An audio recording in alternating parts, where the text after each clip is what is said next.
할렐루야. 하나님께 영광의 박수. 주님 감사합니다. 주님 감사합니다. 감사합니다. 우리 시온 찬양대 찬양처럼 하나님께 영광 돌리며 사시기 바랍니다. 아멘.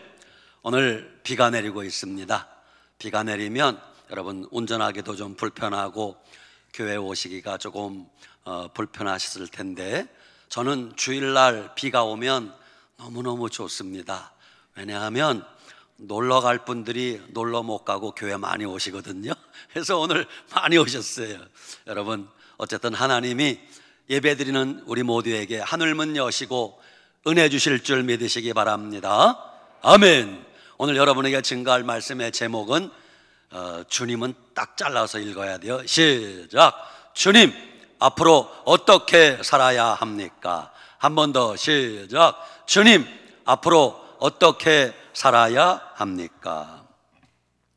요즘 사람들마다 앞으로 어떻게 살아야 될지 걱정이 많을 것입니다. 세월이 흘러가면서 나이는 먹죠, 뱃살은 늘어가죠, 주름살은 깊어지죠, 물가는 올라가죠, 나날이 지갑은 얇아지고 건강은 쇠약해지고, 이런 거 생각하면 아이고, 앞으로 내가 어떻게 살아야 되나 걱정들이 많으실 겁니다. 이런 개인적인 걱정만 있는 게 아닙니다. 지금 각 나라마다 흉흉한 소문들이 바다합니다. 전 세계 여기저기에서 전쟁의 소리가 끊임없이 울려 퍼지고 있습니다. 러시아와 우크라이나의 전쟁은 아직도 계속되고 있습니다. 이스라엘과 하마스 간의 전쟁이 좀 잠잠하더니 이스라엘과 헤즈볼라와의 전쟁이 시작되었고, 또 최근에는 이란이 이스라엘을 향하여 미사일 360발을 발사했습니다. 또 엊그제는 그에 대한 보답으로 이스라엘이 이란을 향하여 미사일을 발사했습니다. 앞으로 이 전쟁이 어떻게 번질지는 아무도 모릅니다. 예측 불가입니다. 그것뿐만이 아닙니다. 지금 이 나라 모든 세계 기후가 지금 비정상적인데, 지금부터 열흘 전 4월 11일에 사이먼 스티엘이라는 UN 기후변화협약 사무총장님이 세계를 향하여 이러한 경고문을 날렸습니다. 지금 기상이변, 지구온난화가 심각하잖아요. 어떤 경고문을 날렸는가 하면, 인류가 기후변화에 대응해서 지구를, 우리가 살고 있는 지구를 구할 수 있는 시간이 2년밖에 남지 않았습니다. 그랬어요. 이대로 가면 지구는 망하게 된다는 것입니다. 여러분, 태평양 한가운데는 해류에 따라 전 세계 바닷물에 떠도는 플라스틱 종류의 모든 쓰레기가 한 곳에 모이는 곳이 있답니다. 그 면적이 점점 커져서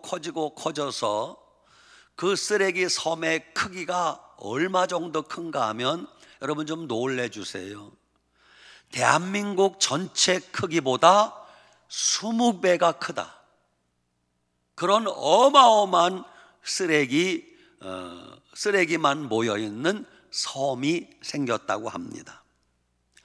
아마 여러분도 마찬가지일 겁니다. 저도 플라스틱 종류의 무슨 페트병이라든가 이런 거 버릴 때는 마음이 찜찜하고 양심에 가책이 들고, 아이고 이거 어떡하나, 그런 걱정을 합니다. 앞으로 우리가 어떻게 살아야 될지 걱정이 아닐 수가 없습니다. 이렇게 온갖 걱정거리를 안고 살아가는 우리들에게 하나님은 오늘 뜻밖의 이런 말씀을 주십니다. 그것이 오늘 빌립보서 4장 4절 화면 부탁합니다. 시작. 주 안에서 항상 기뻐하라. 내가 다시 말하노니 기뻐하라. 아멘. 이와 비슷한 말씀을 여러분 어디서 많이 보았죠? 데살로니가전서 5장 16절 항상 뭐하라? 기뻐하라 주님이 말씀하셨습니다. 주 안에서 항상 기뻐하라? 참 어려운 일입니다. 왜냐하면 기쁜 일도 별로 없는데 어떻게 기뻐하라는 건지 쉽게 아멘이 안 됩니다. 주 안에서 항상 기뻐하라? 정말 힘든 말입니다. 기뻐할 상황이 전혀 아닌데 무엇을 기뻐하라는 건지 주님 말씀에 쉽게 아멘하기가 어렵습니다. 우리가 인생 사는데 여러 가지 기쁨을 얻을 때가 있습니다. 피곤한 사람이 잠을 자면 잠자는 기쁨이 있습니다. 배고픈 사람이 밥을 먹으면 밥 먹는 기쁨이 있습니다. 열심히 일하는 사람이 오랜만에 쉰다면 쉬는 기쁨이 있습니다. 또 팽팽거리고 놀던 사람이 일하게 되면 일하는 기쁨, 돈 버는 기쁨이 있습니다. 이런 기쁨은 육적인 기쁨이라고 할 수 있습니다. 이런 기쁨은 잠깐이면 사라지는 기쁨입니다. 그런데 주님이 우리에게 주시고자 하는 기쁨은 그런 육적인 기쁨이 아니라 영원한 기쁨, 영적인 기쁨입니다. 주님이 우리에게 주신 기쁨은 어떤 기쁨입니까? 예수님 믿고 구원받은 기쁨입니다. 예수님 믿고 죄사함 받은 기쁨입니다. 예수님 믿고 하나님 자녀된 기쁨입니다. 예수님 믿고 영생을 얻게 된 기쁨입니다. 예수님 믿고 이제는 지옥 가지 않고 천국 가게 된 기쁨입니다. 이런 기쁨을 맛본 사람은 이 땅에 살아가면서 신앙생활하며 구체적으로 어떤 기쁨을 맛보게 됩니까? 오늘 여러분과 제가 예배드립니다. 예배드리는 기쁨을 맛보셔야 됩니다. 하나님께 찬송하고 기도하는 기쁨을 알아야 됩니다. 한 영혼을 살리기 위하여 전도하는 기쁨을 맛봐야 됩니다. 교회 와서 교회를 섬기는 봉사하는 기쁨을 맛봐야 됩니다. 그런 기쁨은 영적인 기쁨입니다. 예수님 믿지 않는 사람들은 절대 맛볼 수 없는 구원받은 하나님의 자녀들만 맛볼 수 있는 영적인 기쁨이 바로 그런 기쁨입니다. 오늘 주님이 주 안에서 항상 기뻐하라, 그 말씀은 바로 그런 영적인 기쁨을 의미하는 것입니다. 처한 상황이 형편이 어떻든지 간에 장사가 안 돼서 돈이 안 벌려도 내 뜻대로 일이 펼쳐지지 않아도 예수님 믿고 구원받았으니 믿음 안에 기뻐하라는 뜻입니다. 예수님 믿고 구원받은 여러분, 물에 빠져 죽어가는 사람 살려주면 옷 젖은 게 대수겠어요? 머리카락 헝클어진 게 대수겠습니까? 죽다 살아났으면 그것만으로 기뻐해야 되지 않겠습니까? 이처럼 지옥 갈 수밖에 없는 우리들이 예수님 믿고 구원받았으니 죄사함 받은 기쁨, 천국 가게 된 기쁨, 하나님 자녀된 기쁨을 맛보며 사시기를 바랍니다. 아멘.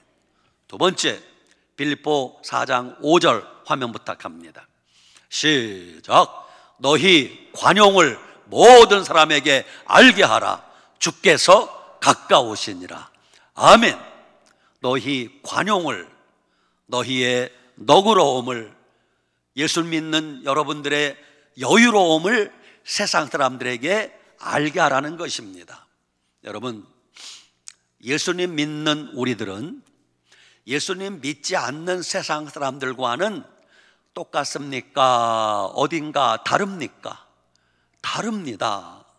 예수님 믿는 우리들은 세상 사람들이 잘 모르는 뭔가 좀 마음에 평안함이 있지 않습니까?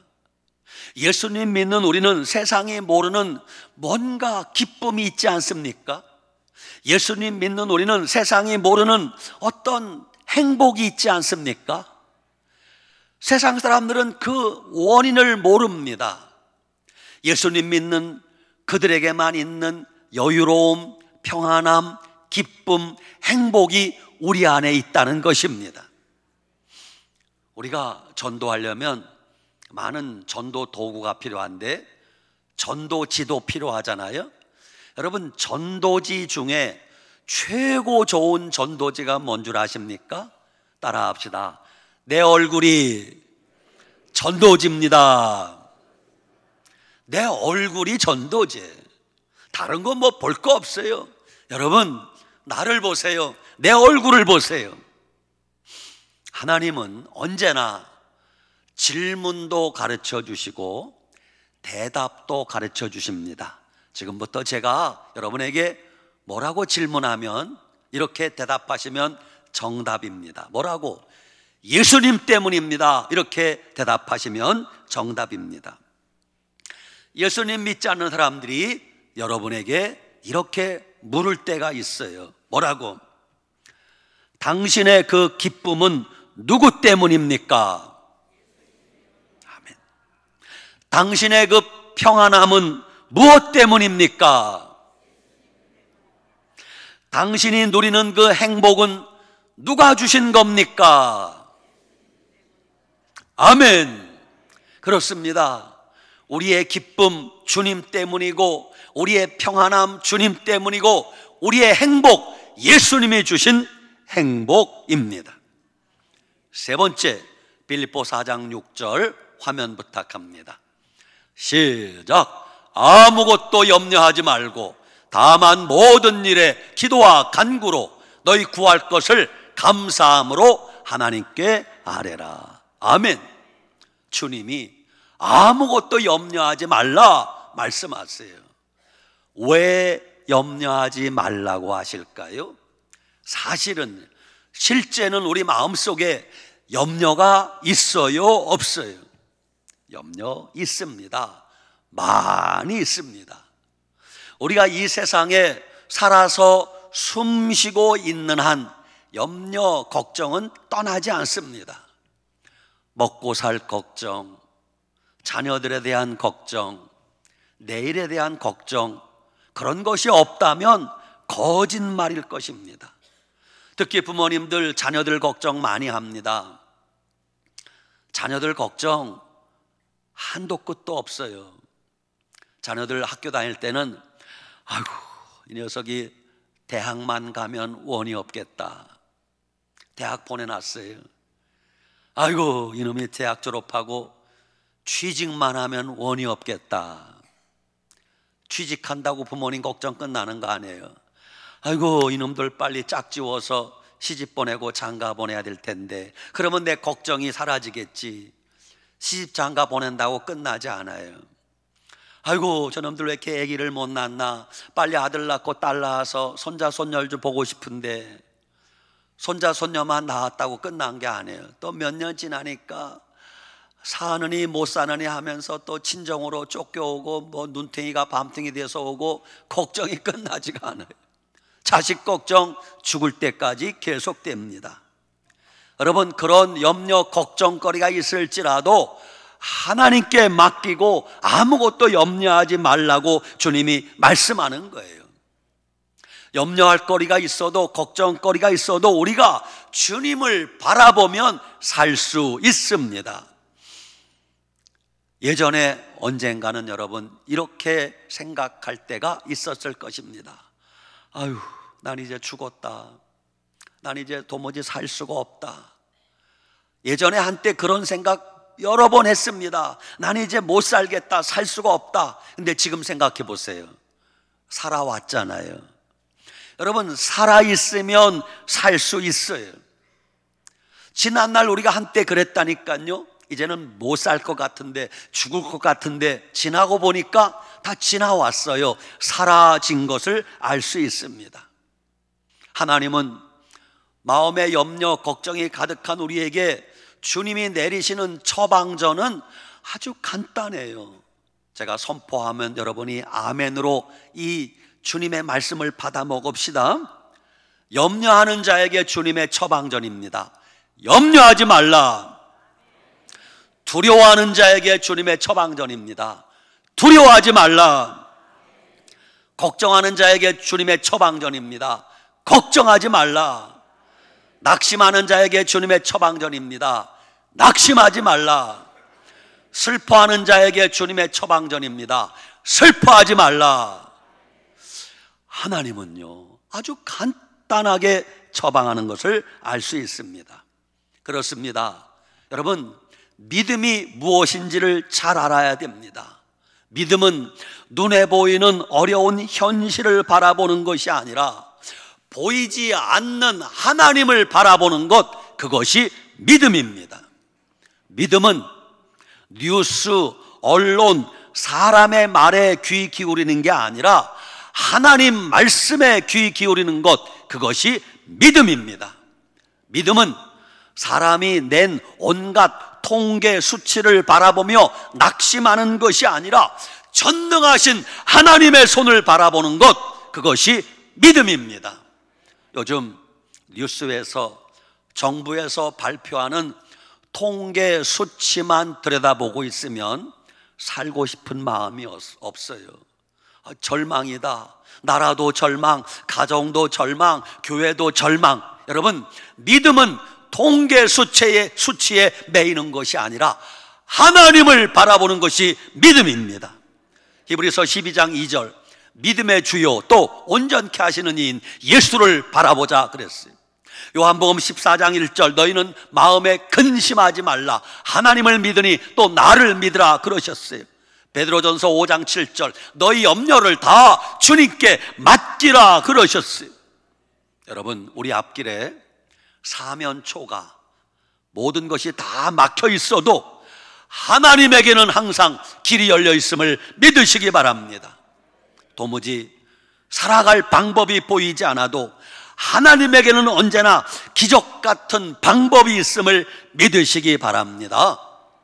성경의 모든 믿음의 사람도 한때는 절망했던 적이 있었습니다. 아브라함, 처음부터 믿음의 조상 아닙니다. 어느 날 하나님께서 아브라함에게 말씀하십니다. 아브라함아, 예 주님, 너는 본토 친척 아비집을 떠나 내가 내게 지시할 땅으로 가라. 여러분도 아멘 안 하듯이 아브라함도 아멘 못했어요. 왜? 본토 친척 아비집, 고향 땅이요. 거기 직장이 있고 거기 논밭이 있고 거기 집이 있고 가족이 있는데 대책 없이 하나님이 떠나라고 하면 여러분 떠날 수 있어요? 하나님 아무 보장도 없어요.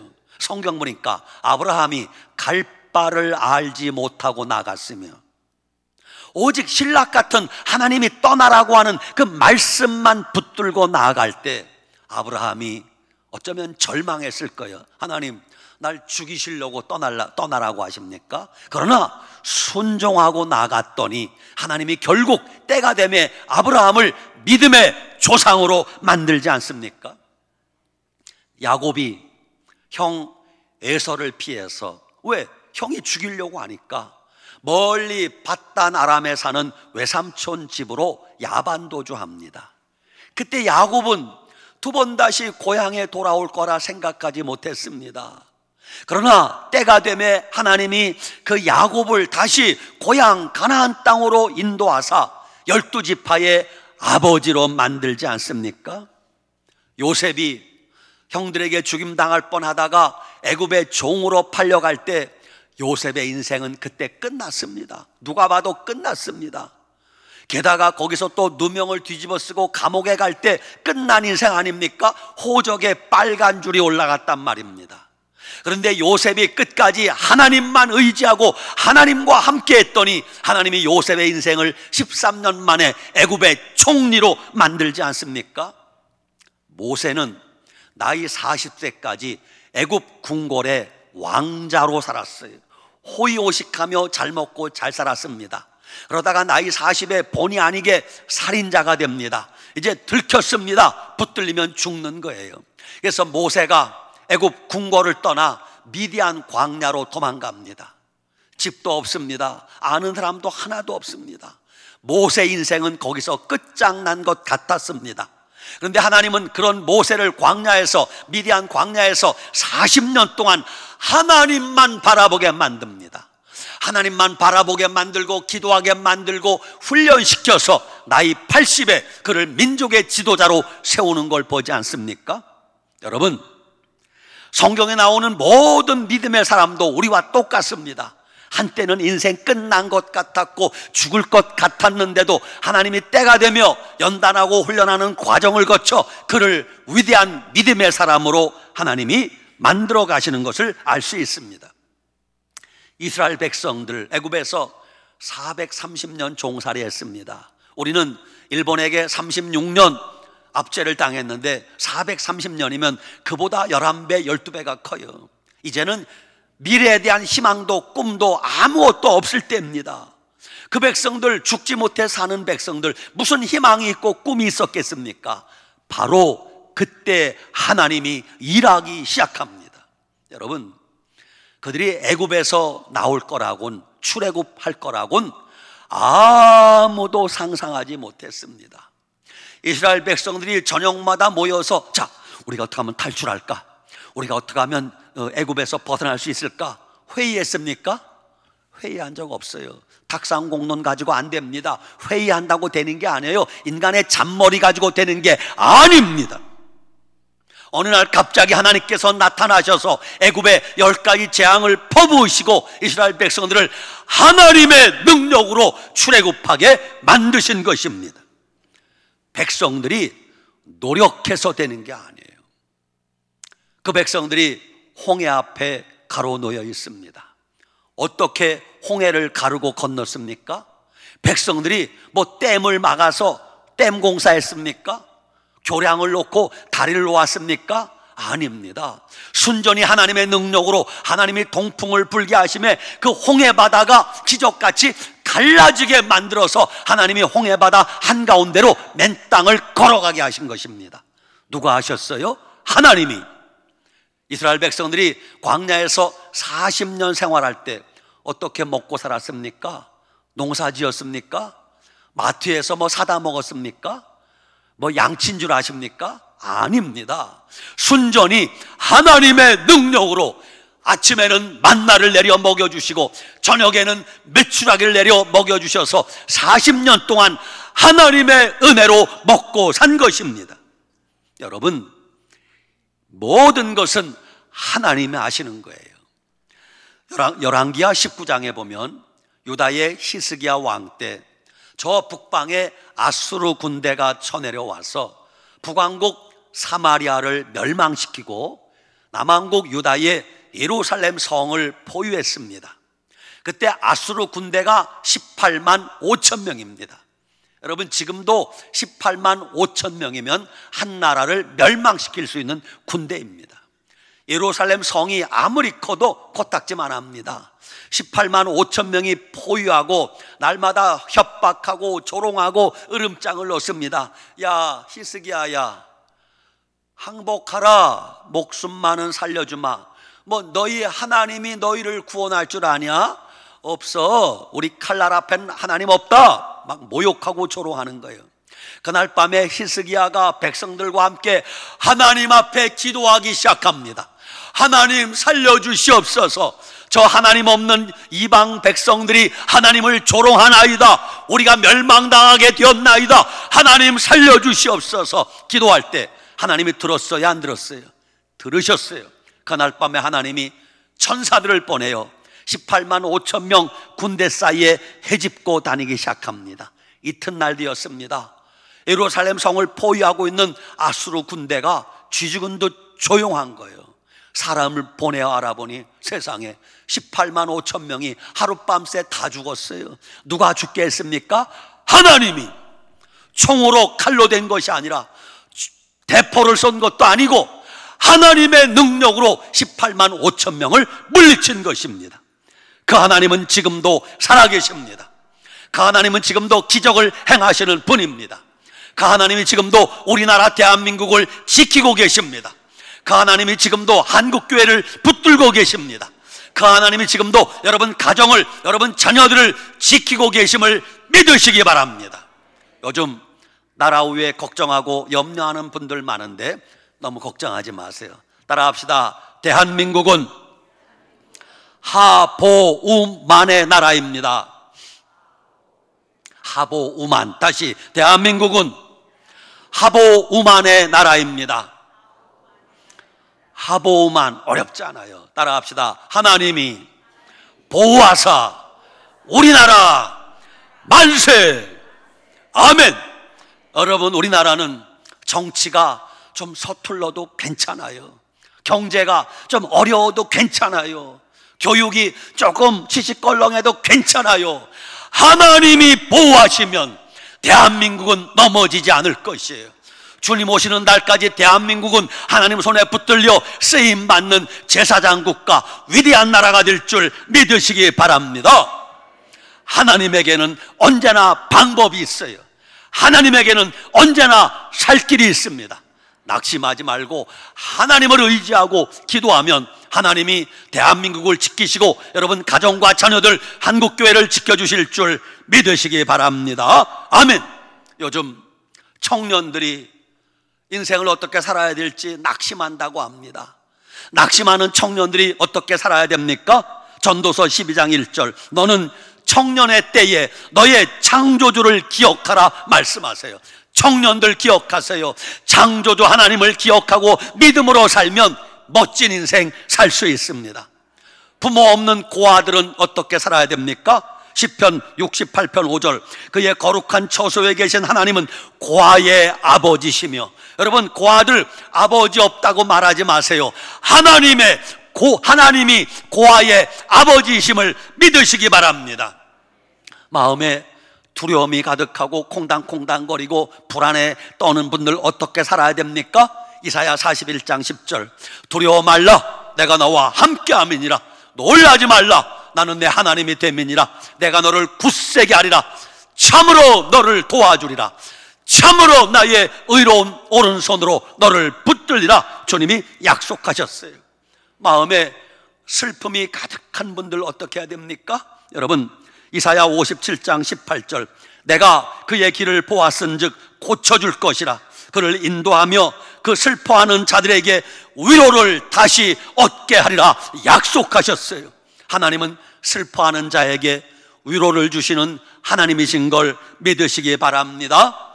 하루아침에 재산을 잃어버리고 하루아침에 사랑하는 가족을 잃어버린 분들은 어떻게 살아야 됩니까? 여러분, 욥을 생각하세요. 욥은 하루아침에 10남매 자녀들이 다 죽었어요. 하루아침에 지금으로 치면 100억이 넘는 재산이 다 날아갔어요. 하루아침에 아내가 남편을 조롱하고 도망가 버렸어요. 하루아침에 욥은 몸이 아파서 잿더미 위에 앉아 사금파리로 긁어댔어요. 그때 욥은 성경에 이렇게 고백합니다. 주여, 주시니도 여호와시오, 거두시니도 여호와시오니 여호와의 이름이 찬송을 받으실지니라 하고 욥이 입술로 하나님께 범죄하지 아니하니라 그래요. 하나님 이럴 수 있습니까? 하나님 살아계신 거 정말입니까? 의심하지 않았단 말입니다. 마지막, 몸이 아파 병들어 힘들어하는 분은 어떻게 살아야 됩니까? 야고보 5장 15절, 믿음의 기도는 병든 자를 구원하리니 주께서 그를 일으키시리라 약속하셨어요. 몸이 아파 병든 분들 하나님 앞에 믿음으로 기도하시면 하나님이 어떤 병이든 고쳐주시고 치료해주시고 깨끗게 하심을 믿으시기 바랍니다. 아멘. 오래전입니다. 한국은행 총재의 딸이 결혼을 했어요. 우리나라 한국은행 총재의 딸이 결혼했는데 남편은 의학 박사, 의사 선생님이었습니다. 두 내외가 다 예수님 믿지 않을 때입니다. 한국은행 총재의 딸은 미스 코리아처럼 너무 예뻤답니다. 남편은 의학 박사로서 인물이 훤칠한 아주 잘 나가는 사람이었습니다. 남편은 일본 동경대학에서 의학을 공부하고 미국 UCLA 대학에서 의학 공부를 하고 미국 뉴욕에 있는 마운트 사이나 유대인 병원에서 의사로 일하다가 한국에서 초청을 해서 한국에 와서 살게 되었습니다. 근데 의사인 그 남편은 주특기가 하나 있었어요. 주특기가 뭐냐? 술을 너무 좋아하는 거예요. 우리가 믿는 주님을 좋아해야 되는데 엉뚱한 주님을 좋아하는 거예요. 술주자. 의사 선생님이 술을 너무 좋아하는 거예요. 그러다가 술을 너무 많이 먹어서 갑자기 중풍이 왔습니다. 병원에 실려가서 긴급 뇌수술을 받았습니다. 깨어나 목숨은 살았는데 반신불수가 되었어요. 아직 젊은 나이에 이 의학 박사인 의사 선생님이 반신불수가 되고 보니 이제 걱정이 뭐냐 하면 자기 아내 걱정을 하는 거예요. 왜? 아내가 너무 예쁘거든요. 남편이 내가 이렇게 사람 구실을 못하니 아내가 바람을 피울 것 같아. 그날부터 밤만 되면 남편이 칼을 가지고 아내 목을 들이대고, 오늘 낮에 어디 갔다 왔어? 누구 만났어? 어떤 놈 만났어? 야, 아내가 살 수가 없는 거예요. 그래서 그 아내가 교회 다니는 어떤 친구와 대화를 하다 보니 그 교회 다니는 친구가 이러는 거예요. 예, 그러지 말고 너 교회 가서 목사님하고 상담 좀 한번 받아보는 게 좋겠다. 그래서 이 아내가 교회를 찾아갔어요. 말씀을 듣고 보니 너무 딱한 거예요. 이렇게 예쁜 아내가 남편이 이제 중풍에 걸려 반신불수가 되어 의처증에 걸려, 의처증에. 큰일 났구나. 목사님이 3가지 해결책을 주셨어요. 자매님, 예수님 믿으셔야 됩니다. 예수님 믿으시면 예수님께서 마음에 평안함을 주실 것입니다. 그리고 다음 주부터 남편도 데리고 함께 교회를 오시기 바랍니다. 돌려보냈어요. 그 다음 주일 되었습니다. 그 다음 주일에 그 남편이 아내와 함께 교회를 나온 거예요. 예배를 마치고 두 내외가 목양실에 목사님을 찾아왔어요.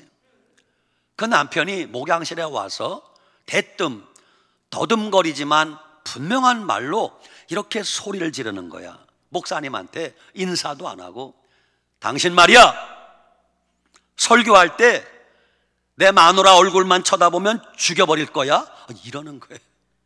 그래서 목사님이 뭐라고 대답했는가 하면, 여보시오, 우리 교회 교인이 수천 명인데 내가 당신 아내 얼굴만 쳐다볼 이유가 뭐요? 당신은 당신 아내만 예쁜 줄 생각하는데 나도 우리 아내 얼굴 당신 아내만큼 예뻐! 쏴붙였어요. 그러자 그 남편이 좌우지간 잔소리하지 말고 내 마누라 꼬시기만 하면 칼로 당신 죽여버릴 거야, 이러고 나가는 거예요. 그러면서 그 다음 주일부터 한 주도 안 빠지고 교회로 오는 거예요. 그 남편이 교회에 오는 이유는 간단해요. 왜? 아내를 감독해야 되니까. 이 아내가 어디 가서 무슨 짓 할지 그게 마음이 안 놓이는 거예요. 그게 교회에 따라와야 마음이 놓이는 거예요. 여러분, 너무 예쁜 여자하고 살면 피곤합니다. 적당히 이뻐야 돼. 예배를 마치면 이 두 내외가 항상 목사님 바빠 죽겠는데 목양실에 와서 꼭 한 소리 해대는 거예요. 그 의사인 남편이 목사님한테 예배만 마치면 목양실에 와서 이러는 거예요. 당신 말이야, 내가 오늘 당신 설교 들어보니까 바보 같은 소리만 하고 앉았더구만. 뭐? 생화학적으로 생각해봐.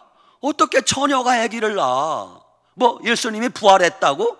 아니, 죽으면 사람의 피가 굳어버리는데 어떻게 구별한다는, 부활을 한다는 거야? 바보 같은 소리 하지 마. 당신, 내가 보니까 생김새는 멀쩡하게 생겼는데 아마 밥 먹고 살려고 하다 보니까 이런 거짓말하는 것 같은데, 당신 직장 필요하면 나한테 얘기해. 내가 직장 구해줄게. 이러면서 온갖 설교 비판하고 욕을 하면서 설교가 바보 같은 설교다, 사리에 맞지 않는 설교다, 비과학적인 설교다, 지식이 없어, 무식한 소리만 한다, 이렇게 매일같이 트집만 잡는 거예요. 그게 벌써 1년 세월이 지났습니다. 1년쯤 지나서 성탄절 주일이었어요. 성탄절 설교를 하는데 목사님 보니까 그 두 내외가 맨 앞자리에 앉아 있는데 일부러 앞에는 한 번도 못 쳐다봤대. 왜? 쳐다보면 죽인다고 하니까 못 쳐다보는 거예요. 그러니까 저 뒤만 쳐다보고 설교하는데, 그날 얼핏 보니까 그 남편이, 박사님이 손수건을 가지고 눈물을 훔치고 울더라는 거예요. 이게 전에 들은 말이 있어요. 두 내외가 집에서 싸우면 교회 와서 남편이 꼭 운다는 거예요. 자기 서러움에, 자격지심에 운다는 거예요. 그래서 목사님이 설교하면서 저 두 내외가 또 오늘 성탄절인데 집에서 한바탕 싸우고 교회 왔구나 생각했대요. 예배를 마쳤습니다. 아니나 다를까 그 두 내외가 또 목양실에 찾아왔어요. 목사님이 물었어요. 장 박사, 그 남편이 장 씨예요. 장 박사, 아니 왜 오늘 성탄절인데 왜 싸웠어? 그랬더니 아니요, 나 안 싸웠어요. 왜 오늘 왜 우는 거야? 그랬더니 내가 오늘 당신의 그 바보 같은 설교를 1년 동안 듣다 보니 내가 오늘 정신분열증에 걸린 게 틀림없다고. 내 머릿속에는 이성적으로 저 설교는 가짜다, 저 설교는 바보 같은 소리다, 저 설교는 멍청이 같은 소리다, 그런 생각을 하는데 갑자기 마음이 울컥 뜨거워지면서 그 말씀이 믿어지더라는 거예요. 자기가 의사로서 생각해 보니까 머리는 딴 생각하고 마음은 또 딴 생각하는 건 이건 정신분열증에 걸린 게 틀림없더라는 거예요. 머리로는 안 믿어져, 이성적으로는 안 믿어지는데 가슴이 뜨거워지면서 그 말씀이 믿어지는 것 보니까 내가 봐도 의학적으로 나는 정신분열증에 걸린 게 틀림없다. 여보시오, 조 목사, 당신이 나의 정신분열증을 고쳐놓으시오, 책임지시오, 이러는 거예요. 그래서 목사님이 알았어, 내가 당신의 정신분열증을 고쳐주겠어. 당신에게 딱 맞는 약이 하나 있어. 그래서 뭐요? 신약과 구약이요. 근데 못 알아들어. 그게 뭐요? 하나님 말씀 성경인데 구약은 어려우니까 나중에 읽기로 하고 우선 신약부터 한번 집에 가서 잘 읽으시오. 그 다음 그러면 내가 당신의 정신분열증을 고쳐주겠어. 그랬더니 박사가 알았다고 집에 갔어요. 그날부터 박사가 집에 가서 성경을 읽는데 성경에 빠지기 시작했어요. 성령님이 역사하십니다. 아멘 아멘 하면서 순식간에 신약 성경을 다 읽고 내친김에 구약 성경을 다 읽었어요. 놀라운 것은 믿음은 들음에서 나며 말씀을 들을 때, 말씀을 볼 때, 말씀을 읽을 때 뭐가 생겨요? 믿음이 생기는 거예요. 이 남편에게 믿음이 들어간 것입니다. 할렐루야. 완전히 거듭나게 되었어요. 새 사람 되게 된 것입니다. 어떻게? 말씀 보다가 이 간증은 조용기 목사님께서 한국은행 총재와 총재의 딸과 결혼했던 장보근이라는 박사님의 간증이에요. 여러분, 그 하나님 지금도 살아계십니다. 한때 그 남편이 의처증에 걸려서 아내를 의심하고 도무지 살아갈 방법이 없었지만 예수님 믿고 믿음으로 살았더니 두 내외가 구원받게 되고 병 고침받게 되고 교회 귀한 일꾼 되고, 할렐루야! 그 하나님은 지금도 살아계셔서 우리의 길을 인도하시는 우리의 하나님 아버지신 걸 믿으시기 바랍니다. 아멘. 여러분, 인생 살아갈 길이 안 보인다고 낙심하지 말고 주님이 말씀하십니다. 주 안에서 항상 기뻐하라. 아무것도 염려하지 말고 모든 일에 기도와 간구로 너희 구할 것을 감사함으로 하나님께 아뢰라. 그리하면 모든 지각에 뛰어난 하나님의 평강이 그리스도 예수 안에서 너희 마음과 생각을 지키시리라 약속하셨습니다. 이 말씀 붙들고 눈에 보이는 현실을 바라보지 말고 뉴스, 언론, 통계 수치 그런 거 바라보지 말고 예수님만 바라보며 믿음으로 살아가면 여러분의 인생길이 활짝 열리게 될 줄 믿으시기 바랍니다. 아멘. 기도합시다. 살아계신 하나님 감사합니다. 그렇습니다. 우리가 내일을 살아갈 염려, 걱정이 가득할지라도 예수님 바라보고 믿음으로 살면 우리 인생길이 활짝 열리게 된다는 걸 알았습니다. 주여, 우리 가정의 인생길이 활짝 열려지게 하여 주시옵소서. 예수님 이름으로 기도드리옵나이다. 아멘.